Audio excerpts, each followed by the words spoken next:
去。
If tomorrow all the things were gone I've worked for all my life, and I had to start again with just my children and my wife.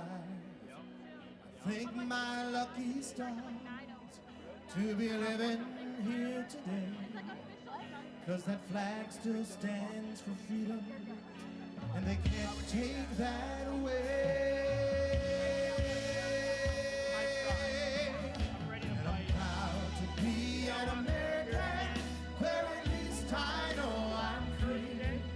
And I won't forget the ones who died who gave that right to me. And I'd gladly stand up next to you and defend her still today, 'cause there ain't no doubt I love this land.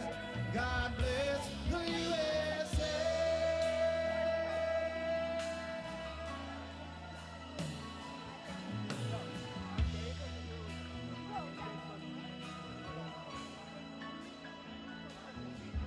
From the lakes of Minnesota to the hills of Tennessee, across the plains of Texas, from sea to shining sea, from Detroit down to Houston, and from New York to LA.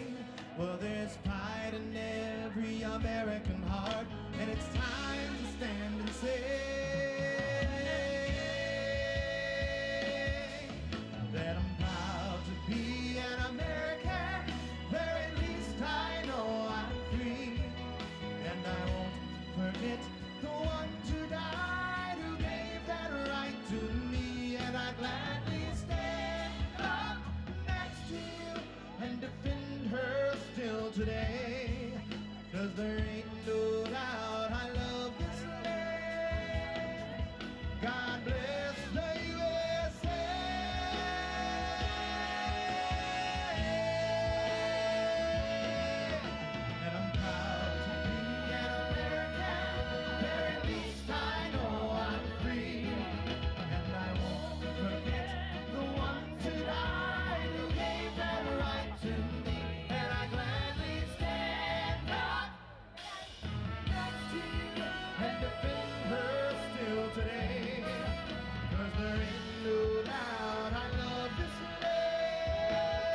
Was audio good?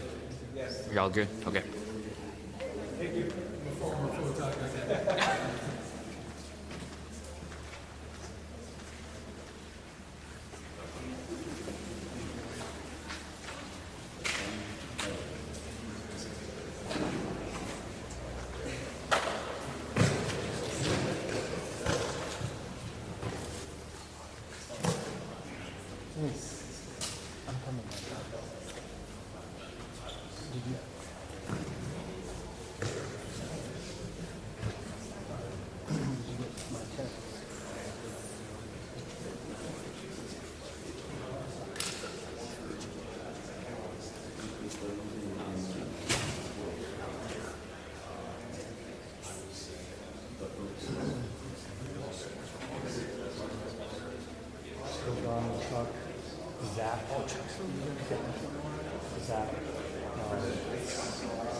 Chuck was there for he was like, it's coming up. Yep. 2 weeks. Okay. I wish it would have been this week. It's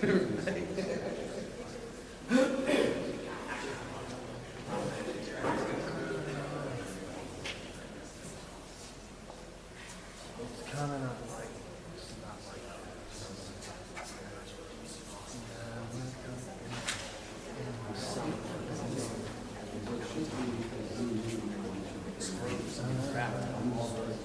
Yep. We just got done with summer. Yeah. We just got done with summer practice. So the next 2 weeks are supposed to be And that's it, too. Yeah. and it didn't help as it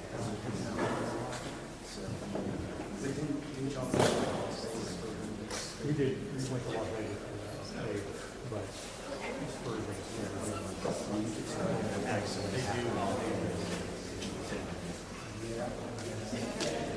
it could be free. It could be free. I said news nations. Signals we look at it. Can you play those up?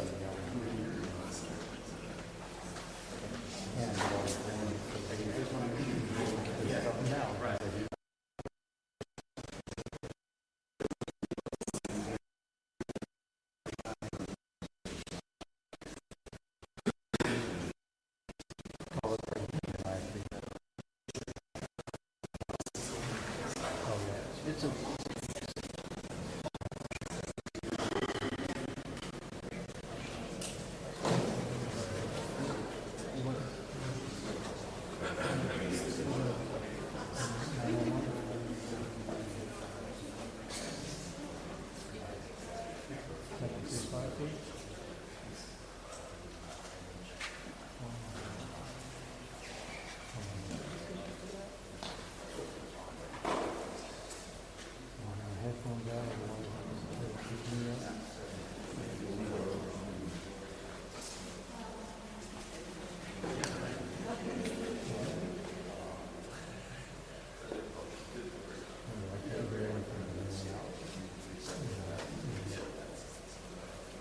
have to rely on you.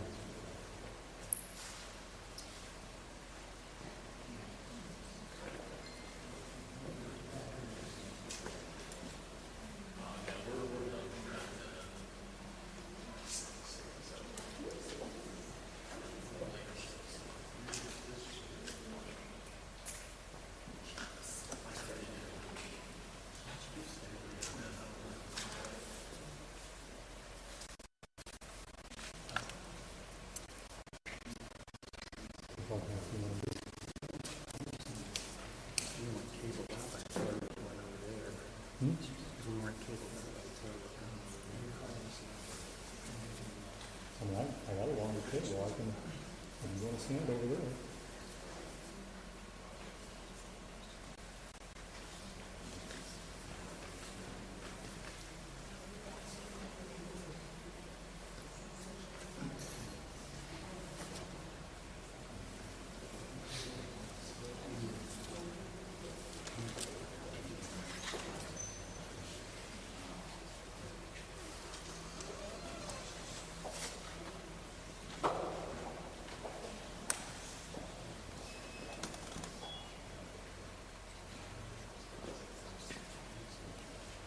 Jay, give me the mic, sir. Hill Country Youth and Event Center in Kerrville. Gotcha. Thank you.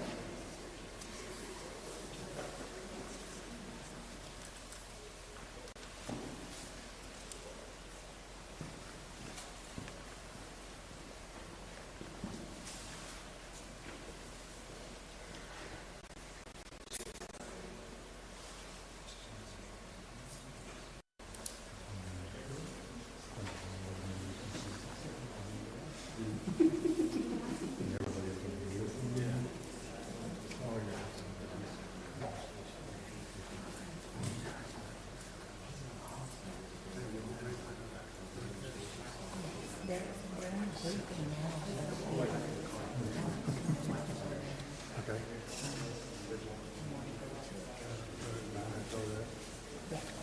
What do you wait to see? I want the flag coming out of your hat. Huh? I just don't want the flag coming out of your hair.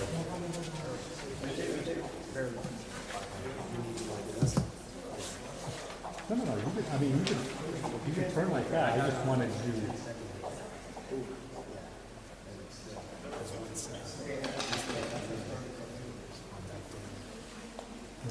Why? What's the report? It's pretty. It's weak. You don't know when you're. They're starting the news conference, but I'm just going to talk because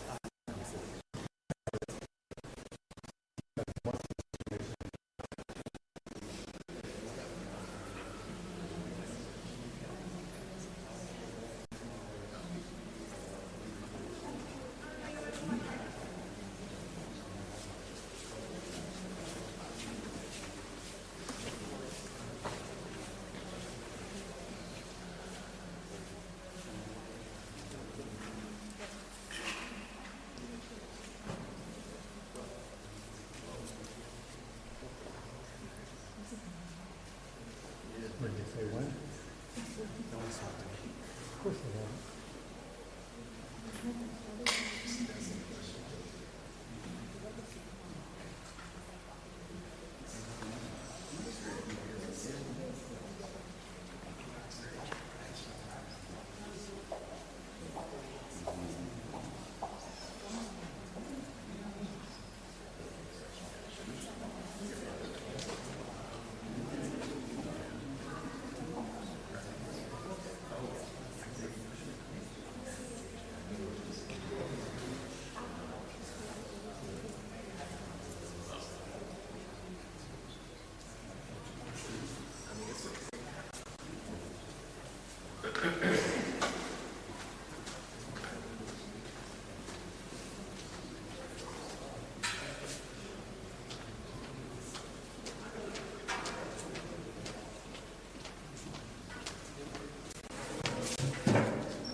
Just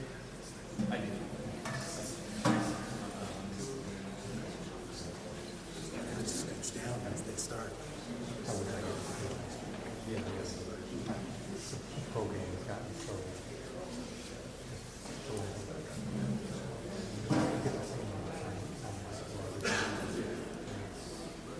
And it's getting harder and harder to shoot this.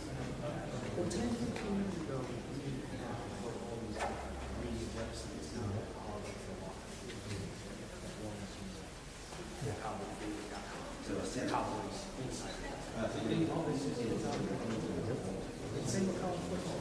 And you get all this. That don't go to England. I'm right spot. In the right spot. Any press conference, but they're why those people are going from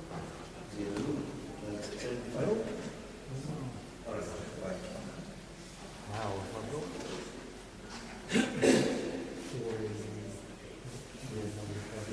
Well, that part of the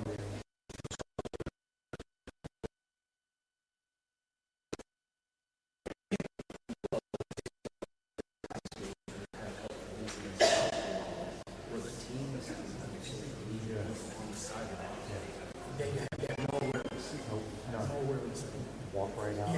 Yeah, exactly.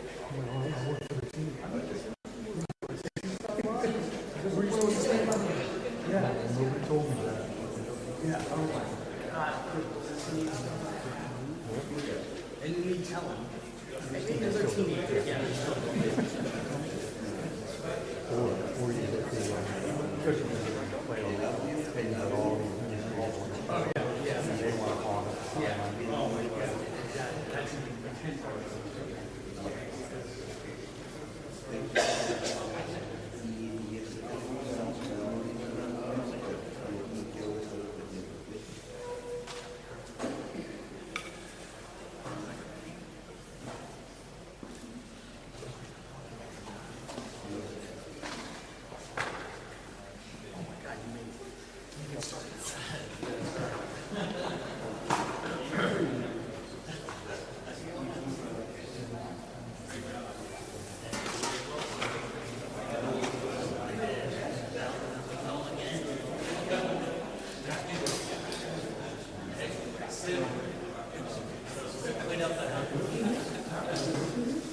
That's the thing.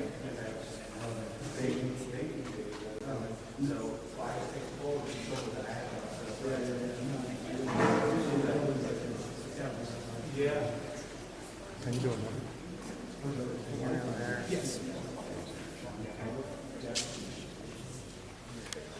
I'll go out.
time to be here to update a nation that really wants to find out what's going on and the response that's taking place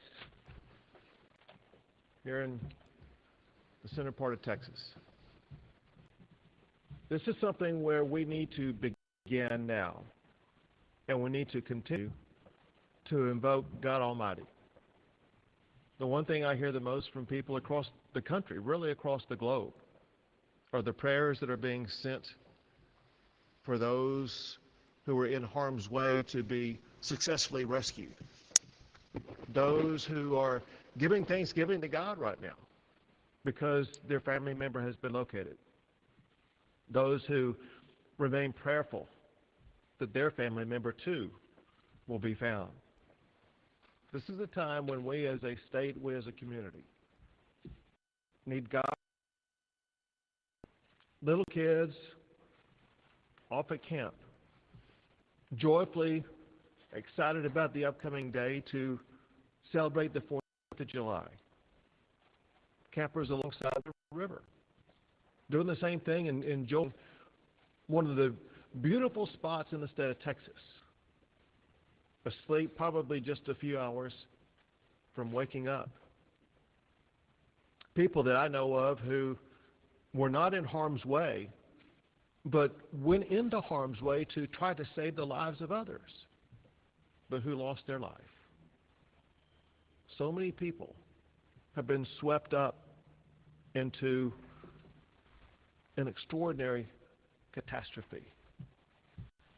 It needs God, but it also needs a robust response by the state and local governments and by people who live in these communities impacted by this. We had a meeting with officials at the state and local level, and there is extraordinary collaboration to make sure that we are going to address everybody's concern as quickly as we possibly can. At the state level, we have Texas Task Force 1 and Texas Task Force 2. There are some of the best experts in the world at search and rescue missions. And know this, we remain in a search and rescue posture right now. So it's been going on over the course of the day, and you're going to hear stories here momentarily about exactly what has been achieved through those search and rescue missions. They will continue in the darkness of night. They will be taking place when the sun rises in the morning. They will be nonstop, seeking to find everybody who is unaccounted for. The Texas National Guard has been a part of that process, and you'll hear the general in charge of that speak here soon, as well as the Texas Department of Public Safety and their operations. We also have game wardens from the Texas Parks and Wildlife that are involved in this process, as well as the Texas Division of Emergency Management. I have assured all of the local officials here that whatever they need, whether it be personnel, whether it be equipment, whether it be search and rescue operations, whether it be supporting them in their endeavors, whatever communities need, the state of Texas is going to step up and provide it. But we know that what is needed and wanted the most is all the families out there who are waiting for information about their child or their loved one. And as you will hear, we are working on strategies to deliver on that information that families are craving. We want to make sure we get information to families as quickly as we possibly can. But most importantly, we will stop at nothing to ensure that every asset and person and plane and whatever is needed is going to be involved in the process of rescuing every last person and ensure everybody involved in this is going to be fully accounted for. As a part of this, I'm signing a disaster declaration. Definitely one that includes this area, but includes more than this. And this is the proclamation here that I'll sign, but I want to tell you in here, I'm declaring a state-based disaster for those in the following counties: Bandera, Coke, Comal, Concho, Gillespie, Kendall, Kerr, Kimball, Llano, Mason, McCullough, Menard, Reeves, San Saba, and Tom Green counties.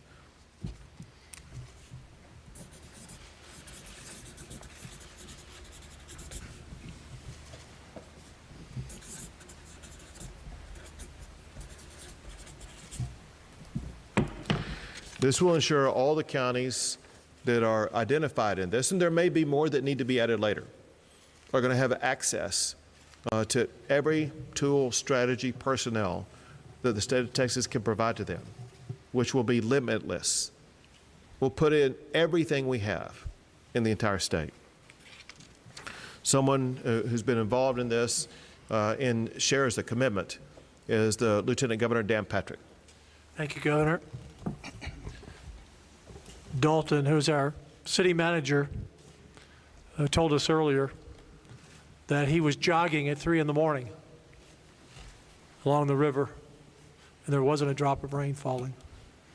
And within a few hours, the Guadalupe had risen about 26 feet, and actually it rose that quickly in about 45 minutes of those 2 hours. And since that first alert went out early this morning, between 4 and 5 a.m., the city officials here, the sheriff, immediately sprung into action. And since 4 or 5 this morning, they have not stopped. We put forth 400 to 500 state employees, DPS, game wardens. I'll let the speakers talk about the specifics of everyone we had in the air, drones, helicopters, but from the first minute that this storm went from 3 in the morning, not a drop of rain, until the tragedy struck and the river rose, these people behind us, Governor, have done everything they can. And there have been a number of rescues, and they'll speak to that as well during the day. And I echo what the Governor said. As I said earlier, we will not stop until we find every body, and the rescue continues that effort. We will not stop. And it is God Almighty that we need. Not a thought and prayers message. Hey, get down on your knees and pray for these families tonight and all these children. Thank you, Governor. Thank you. There's going to be other people who speak here, but before they do speak, I want to recognize a few others who will be involved in this process. One is the state representative from this area, West Riddell. Why don't you let people know who you are? And we're also in the State Senate District of Senator Pete Flores. And we have the Texas Parks and Wildlife Game Warden, Colonel, who's here with us. Thank you all for being a part of this process. And now I want to turn things over to Sheriff Letha. Yes, Sheriff Larry Letha, Kirk County. What I'd like to let y'all know and the public know is, like the governor said, we do have all the resources we need at this time, and we will continue to have them until we finish this mission. I want to tell y'all that we will be working around the clock 24/7 until every person is found. What I can confirm at this point, we're at about 24 fatalities. We're not going to be giving any names out at this time. We're still notifying next of kin. Also, I've been notified one fatality has been found in Kendall County. I cannot say it's related to this incident at this time, but we'll let y'all know when we find out more information. I asked the media to be real patient with us during this time. We've got a lot of things going on. Y'all see what? There's a lot of people here. We have a lot of resources. We just need more time, and we're looking really forward. We'll be working 24/7 overnight into tomorrow through the next several days in this mission. We will get you information as we get it. We will get it to you. We'll continue to have briefings. We'll continue to keep updated at this time. At this time, I'll turn it over to Mayor Herring. I'm Joe Herring, Jr. I'm mayor of the city of Kerrville. My job today is to tell people thank you. People from across the state have come to help. City, county, state, all working together, all working for the same goal. I want to say thank you to the dedicated men and women of the first responders. You are our heroes today. We will not stop. We will rescue those in peril, and we will find those who are missing. But I'd also ask, please pray for our community. This is a hard day, and there will be hard days to come. Pray for us. We covet your prayers. Thank you. The task of the Texas Department of Public Safety is to serve and to protect our state, as well as to keep people safe. I want the Director, Colonel Freeman Martin from the Texas Department of Public Safety to explain to you all the details about the links that DPS has gone through over just less than the past 24 hours, which has been very helpful in what you guys helped accomplish. Well, this was a catastrophic event. It was a mass casualty event. And we don't want to get up here and brag about, you know, the successes when there's life lost and kids that are still missing. But I can tell you every asset, every resources that the Department of Public Safety has is being used here today. We have long-lasting relationships with the Sheriff, Larry Letha, that go back 30 years, working with the mayor. And we brought in over 100 troopers this morning, and they worked all day, rescues, high water vehicles, boats, rescue drivers, divers, 7 rescue helicopters with hoist capabilities. And that was just today. We have another shift coming in tonight and another shift in the morning. We'll really ramp it up in the morning, but we will not stop. In addition to the search and rescue, that's the priority right now. Moving forward, tomorrow we're going to bring in communications operators, victim services people to help our partners here in Kirk County and HHSC. We have Parks and Wildlife here. They're providing just many boat teams, and they have 2 rescue helicopters. Today we had the Texas Military Department, the Texas Department of Public Safety, Parks and Wildlife, Task Force 1, everybody working in support of our local partners. That's what right looks like. There are no egos here. There's nobody in charge. We're all working together. We're all communicating, and we will not stop until we find every last person. So we'll be here for days to come. This is not, this won't end. Tomorrow is going to be a very important day. We had a hard time getting in this morning with the weather the way it was. So as the day went on, it picked up, and we were able to rescue more and recover more. That will continue tomorrow. We have more resources en route. So with that, I'll turn it over to General Seltzer. Good afternoon. As the governor has already said, he has ordered me to provide every capability that the Texas National Guard has to these local officials in this community. Today, we activated 5 helicopters with hoist to do rescue operations. They were paired with rescue swimmers from Texas Task Force 1. These crews trained together year-round just for this situation, and they were ready to respond. Additionally, we have 3 additional helicopters on the way to support the community.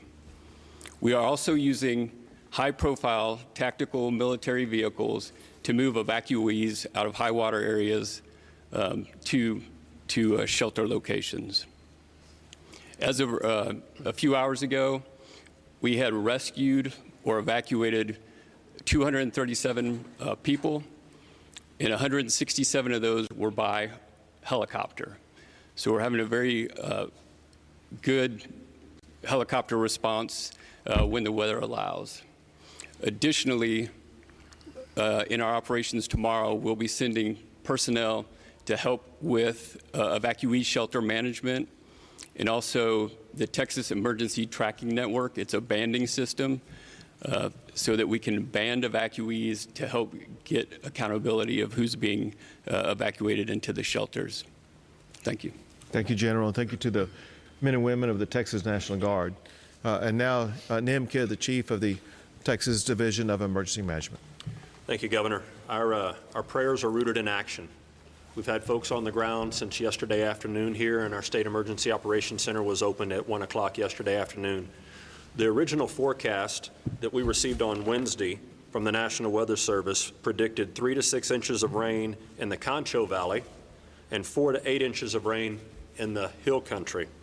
We worked with our own meteorologists to fine-tune that weather statement, and as many of you know, and many of you in broadcast journalism and meteorology, you can go back and look at your own forecast, and the amount of rain that fell in this specific location was never in any of those forecasts.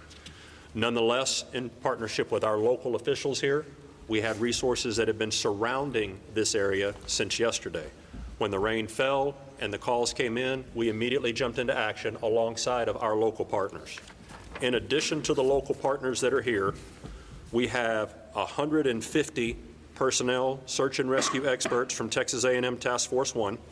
We have over 1,000 state officials and state partners that are responding here with over 804 assets, vehicles, boats, and helicopters. I want to run through that list really quickly. 150 from Texas Task Force 1, that is 30 boats and additional high-profile vehicles. You heard from Colonel Martin in the Texas Department of Public Safety. Colonel Vanderroos down on the end has over 170 personnel here, 167 four-wheel drive vehicles, and over 53 boats in addition to their aircraft.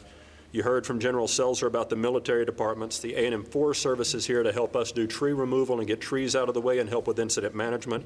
The Department of State Health Services has 164 members from the Emergency Medical Task Force here with over 71 pieces of equipment. You may see ambulances in this county that aren't anywhere from near here. They're part of the Emergency Medical Task Force. There will be questions about reunification centers. There'll be questions about noticing. Our local partners will answer those questions when you have them. And Governor, at this point, that ends my prepared remarks. Thank you very much. So this is a 24/7 effort. Everyone needs to know, day or night, whatever hour of the day, there will be local officials, state officials collaborating together.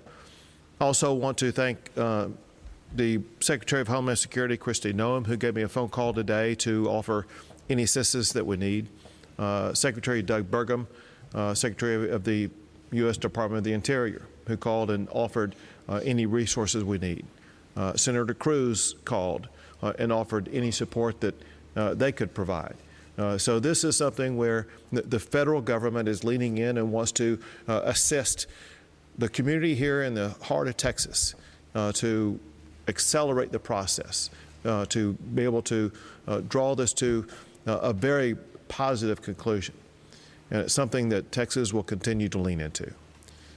We'll take a few questions. Any estimate on how many people are missing or unaccounted for?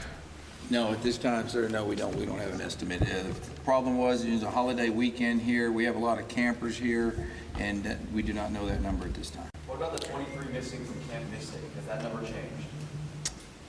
No, it's still it's between 23 and 25. We have not confirmed that yet. We're still working on that, sir. So the federal partners were helping with us, but we didn't receive any National Weather Service forecasts until well into the storm. Can you give us any insight into why there wasn't any updates from the National Weather Service about the flooding? I'm going to give you a good example. Where's he at? City Manager. Dalton. Yeah, this I'm going to have the city manager can explain to you kind of in real life terms exactly what happened, when it happened, and how it happened, and why it was so unpredictable. Thank you, Governor. And as the Lieutenant Governor alluded to, I was out on the river trail this morning, which is, again, at water level of the Guadalupe. I was out there about 3:30 this morning doing a jog. I left there probably about 4 o'clock. There was very light rain, no signs of the river. I come from the Houston area, so very used to hurricanes, very used to flooding. We kind of monitored that, checked some different areas. We did not see any signs of the river rising at that time. I started getting phone calls probably about 5 o'clock. We went, the Fire Chief Maloney and I went back out to Louise Hayes Park. Up on the top section, we did have National EMR, and we already had a lot of our emergency plan ready for the 4th of July event, which is at the river level. By the time we got to the National EMR truck, we could not get it out, and we almost got stuck on the top level. So there's a pavilion down in Louise Hayes Park. Within an hour and a half, it had already risen well over 20, 25 feet. So we were monitoring that as much as we possibly could. After the 1987 flood, there were some flood alarms installed along the river. Are those still working? Any reason why they wouldn't? A lot of the times, I think, and again, I'm relatively new here, there's alarms typically in Comfort or further downstream. When you look at the headwaters of the Guadalupe, which we are at the headwaters of the Guadalupe, there's a north and a south fork. And so under, we'll say since 1987, under normal conditions, if you call it that, you'll hit water in one of those areas. And those two forks will converge into the Guadalupe, which comes through the city of Kerrville. This rain event sat on top of that and dumped more rain than what was forecasted on both of those forks. When we got the report, it was about 7 feet or so on the South Fork, and within a matter of minutes, it was up to 29 feet, and all of that converged at the Guadalupe, and that's where we saw those very quick rise in flood. So there's not alarms everywhere on the river. No, sir. Sheriff, you said there were 23 deaths and 24? No, 24, right? 24, and if that's the entire river, that's just this county? That's just this county, in the county. We do have a report from one fatality. And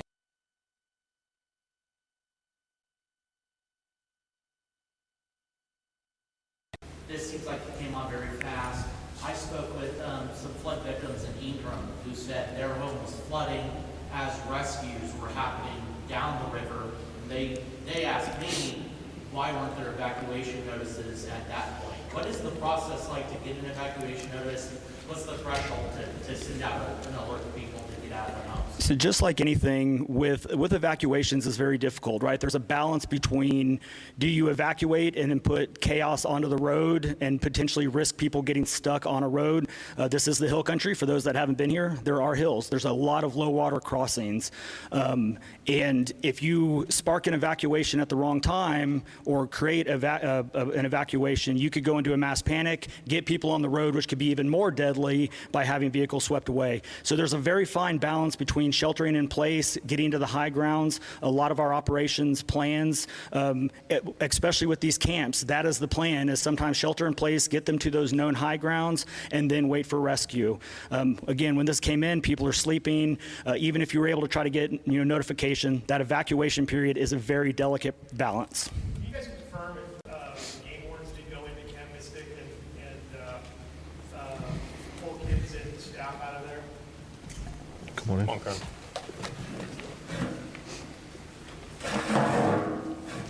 Yes, so starting early this morning, we had about 107 game wardens along with our aviation group trying to make access into the camp. Shortly after midday, we breached over into the camp and were able to start removing children from the camp from there. Is Camp Mystic the only camp that's under this sort of duress? I've got reports of other camps that seem to be evacuated okay, or is that the only one that we're really working on right now? Yes. That's the only one is Camp Mystic. All the other camps, we've accounted for everybody and everything's fine. Camp Mystic's where we had all our trouble. Also River Inn, which is just, west of that area. Yeah, I mean, I have no reports of any problems there at River End. It's just Camp Mystic at this time. What are the hardest hit areas from what you can tell as far as where the fatalities or the currently known missing person reports are coming from? And how far is your search area extending right now from where upstream to where downstream? We're working anywhere from about 30 miles west of Kerrville on the Guadalupe River at this time. But that out west, on our east side, we didn't have any problems. Everything is pretty much west of Kerrville. All our issues are from this flooding. And as far as where the hardest hit areas were along Guadalupe? Well, yes, we're about 30 miles from. I just meant to were there particular properties or campgrounds where you're seeing the most damage or the most loss of life or missing people? Anything close to the rivers where we're seeing property damage and missing people. To add on to that, when you look at the 100-year flood map, we're trying to get as much comparison as we can. While we don't know if it's the exact 100-year floodplain map, it is darn close.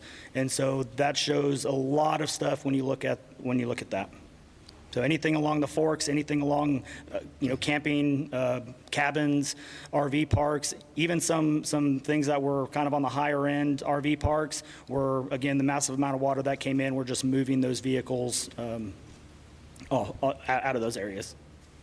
And there's been a lot of talk about how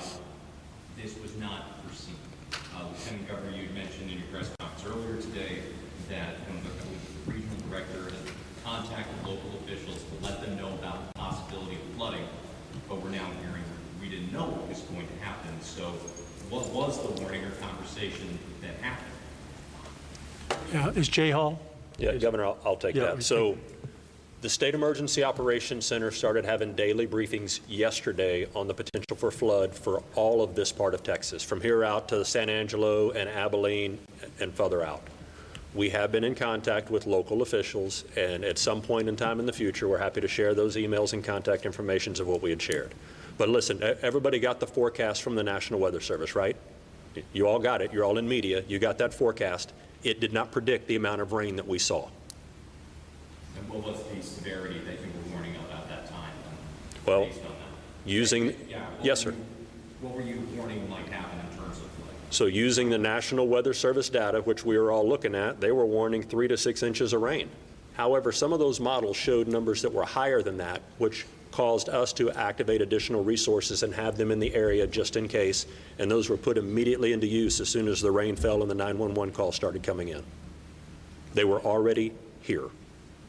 What kind of resources were they? Were they swift fast boats, or what was deployed prior to?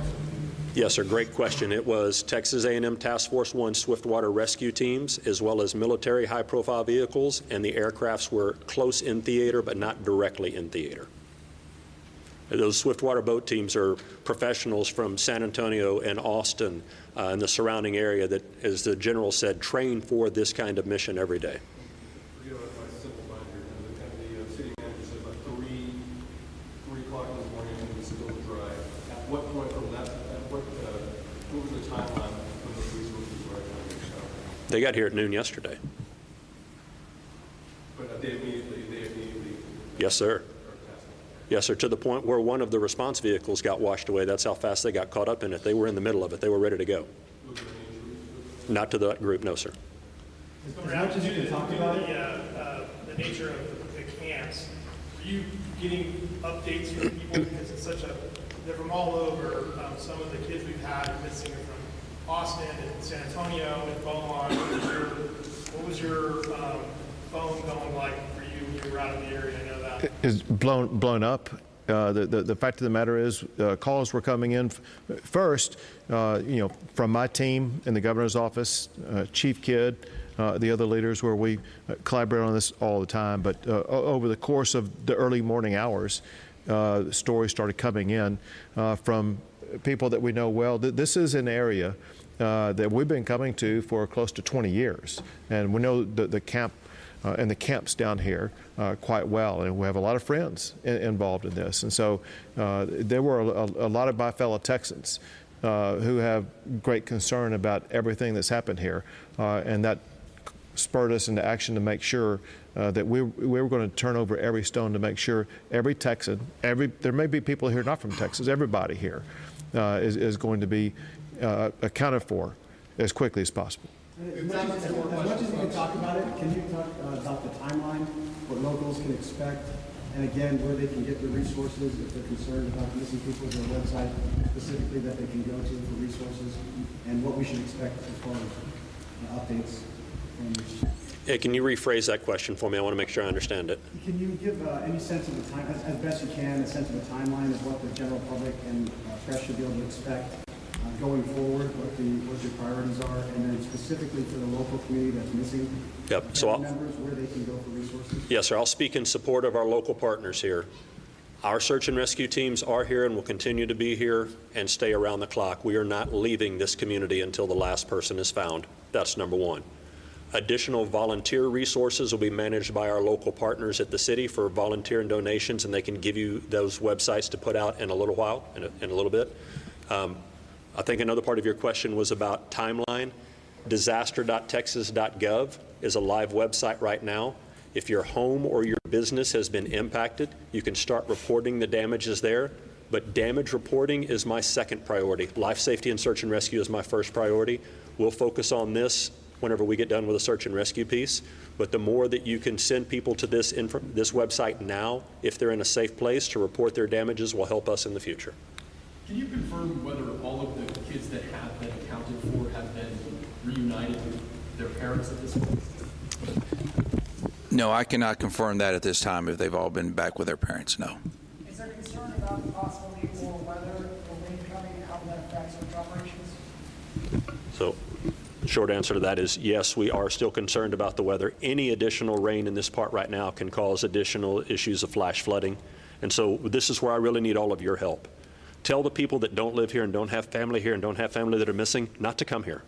Do not come in this area and start looking around. We had people that were blocking bridges today, emergency response vehicles trying to get out and do rescues. So if you don't live in this area and you're not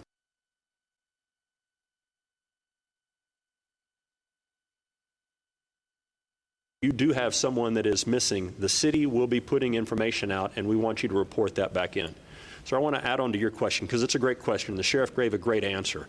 But Sheriff, remind me, how many camps along the river have we been in contact with today? About 18. About 18 different camps.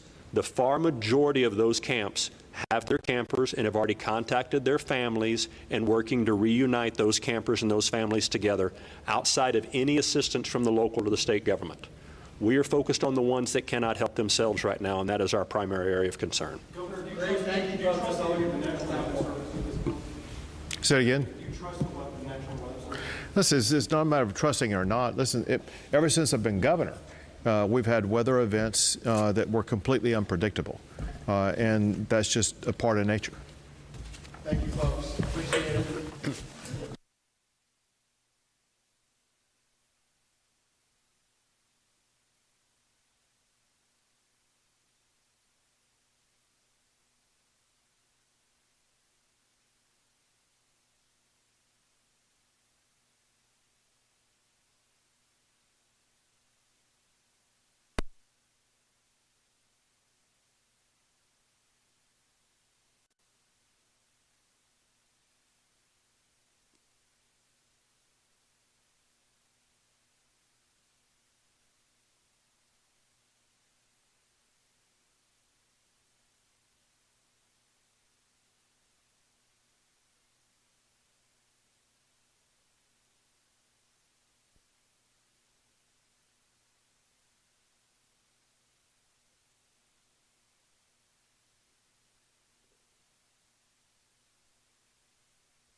July. We have some busy things to do tomorrow. We have a pretty busy period of time. The economy is doing great. The country is doing amazing. It's on the right track. In fact, right track, wrong track came out, I guess, the first time in 28 years that they said we're on the right track. I don't know why it was so long, but we're doing very well. Anybody have any questions? Oh, that's terrible. The floods? It's shocking. They don't know the answer yet as to how many people, but it looks like some young people have died. Federal aid for the... Oh, yeah, sure. We'll take care of it. We're working with the governor. We're working with the governor. It's a terrible thing. How long does it take?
Hello, everybody. So we had a good day. It was an amazing little party at the White House for lots of people, but just a great 4th of July.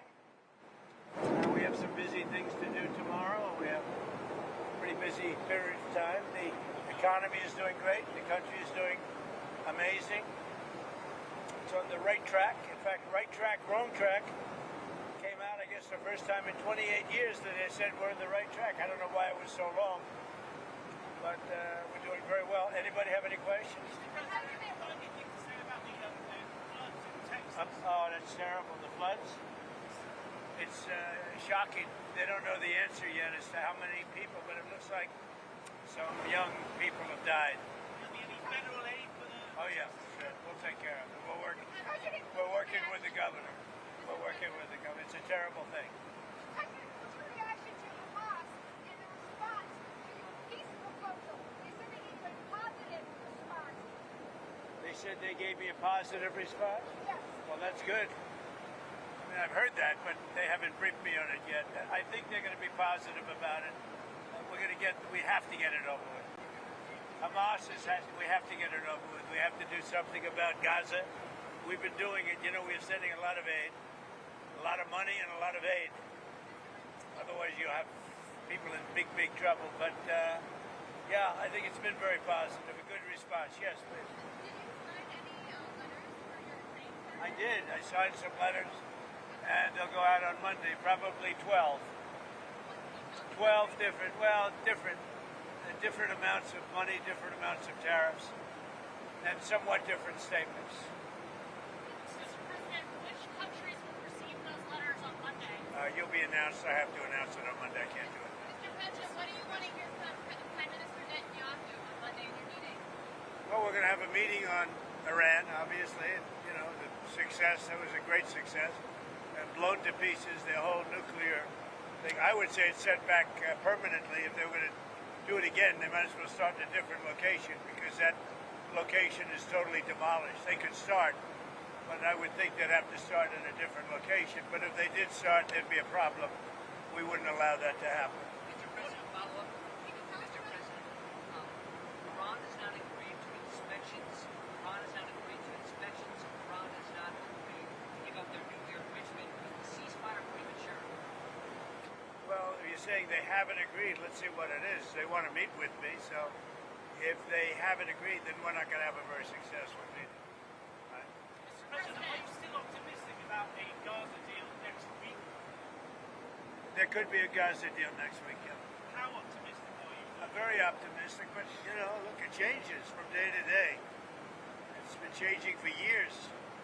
It changes. I came in, I inherited a very bad situation in many ways. That whether it's 25 million people coming in from prisons, jails, from mental institutions, from gangs, you know, it's or that or Gaza. You could say Gaza. You could say I inherited Iran.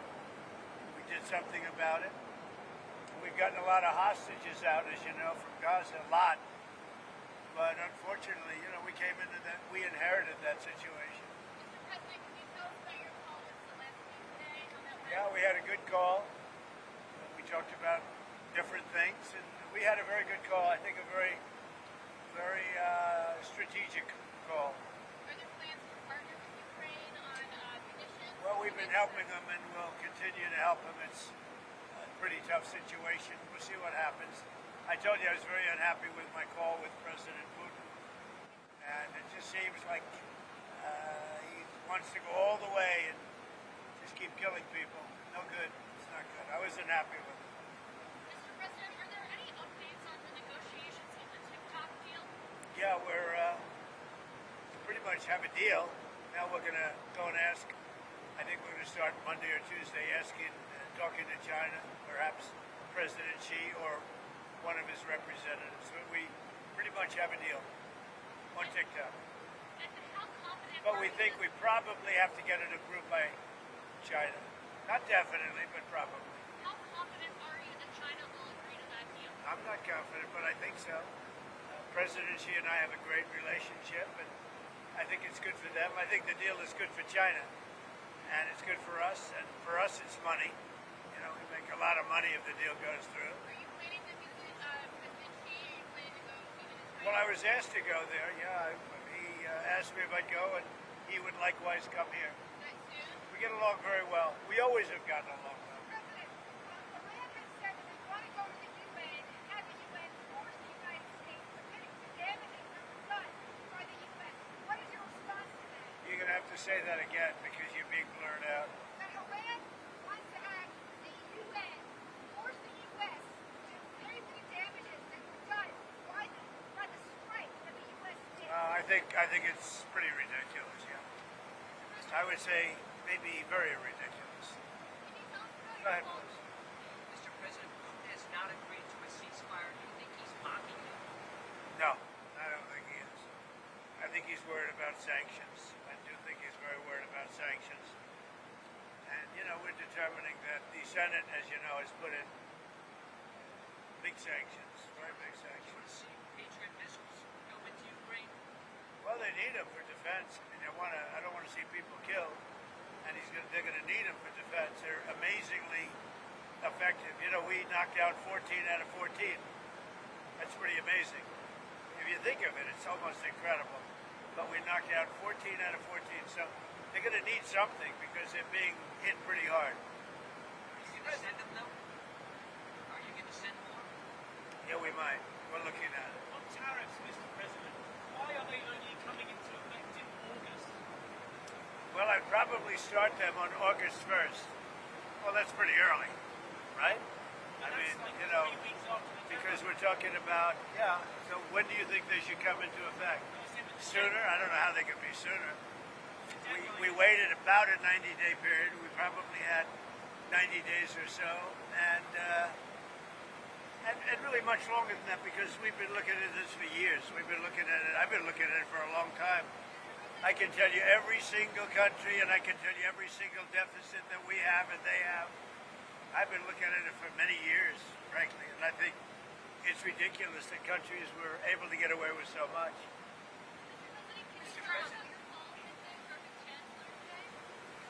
I had a great call with the German Chancellor. He said, strong guy, very good man, had a great victory.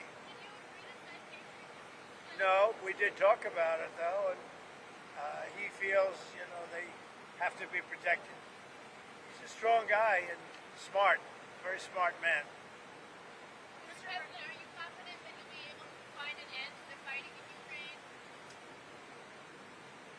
That's an interesting question. We have with India and with Pakistan and in Africa, as you know, with the Congo and Rwanda, Serbia, if you know, Kosovo and so many others. We've found we've helped Egypt with, as you know, their next door neighbor, where the water is being taken from the Nile.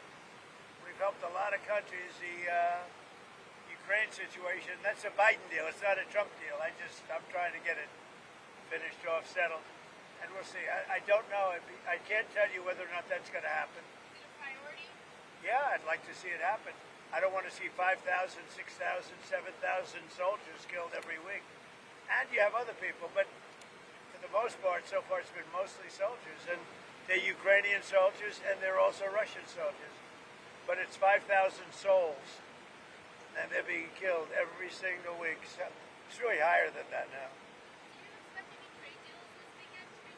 Yeah, I do. I think I'll probably send out 10 or 12 letters.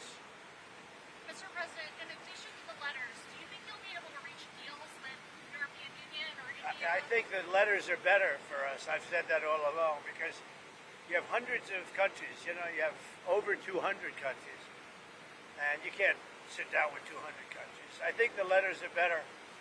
I think a simple tariff is simpler than and better than sitting down and working 15 different things. You know, with the UK we did that, and it was great for both parties.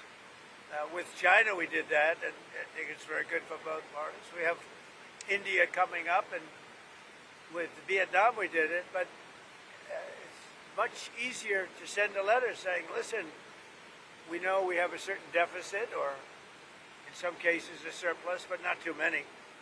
And this is what you're going to have to pay if you want to do business in the United States. And it's a tremendous amount of money that would be coming to us. It's really, by the way, it's a tremendous amount of money. You see the kind of money already. You know, we're taking in tariffs now on cars, usually about 25%. Every car that comes into the country is paying about 25%. Lumber, steel, aluminum. But for the most part, I'd say just a percentage of maybe 15, 20% of the ultimate tariff, which would be over the next few months. And, you know, we've taken in over $100 million already. Mr. President, It's pretty shocking. So much. And the other thing that's happening is many countries are moving into the country in order not to pay tariffs. So they're moving their factory here in order not to pay tariffs. Mr. President, can you talk about your meeting with the Saudi defense minister at the White House? Yeah, we had a great meeting. Great person. He was representing, and he had some statements from the king and from the crown prince. Great people. They congratulated us on the incredible attack on Iran. It was an attack on something that you can't have, the nuclear facility. it's been proven now that it's been totally obliterated. If they wanted to start, they couldn't start there. They'd have to start someplace else. But it was a congratulatory call in many ways. We talked about trade. We talked about missile defense. We talked about airplanes. They want to buy a lot of airplanes. Why are you so much tougher on Iran than Russia? No, I think I'm tougher on Russia than I am on Iran, actually. If you remember Nord Stream 2, you never heard that term until Trump came along, right? And, I closed it, and that was the biggest economic development deal they've ever done. Then Biden opened it, but then it got closed. But Biden opened it. No, I think I'm tougher on Russia than I was on almost any other country. Would you like to see Patrick Reed make the Ryder Cup? Yeah, I think he's great. Patrick Reed, he's great. Mr. President, have you threatened Putin with sanctions to him personally? We talk about sanctions a lot, yeah. What does he say? I would say he's not thrilled with it, but, he's been able to handle sanctions, but these are pretty biting sanctions. No, we talk about sanctions a lot. And he understands that it may be coming, and, he's a professional. It may be coming. Yeah, it may be coming, sure. Have you decided on what your next international trip might be? With who? With what? Have you decided on what your next international trip might be? Yeah, it changes a lot. We get these emergencies. I'm putting out fires all over the place. Talking about my next international trip. We're putting out fires all over the place, and so it's changing. But we're planning to go to Europe.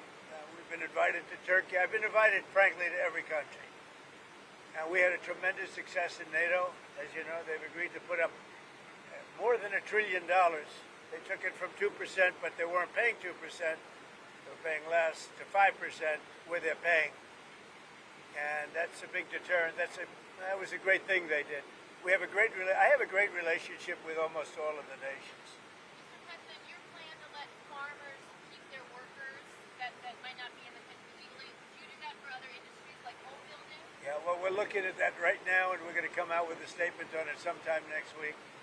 But we want to have, certain industries need help because we don't have enough people. And we're going to be coming out with a statement fairly soon.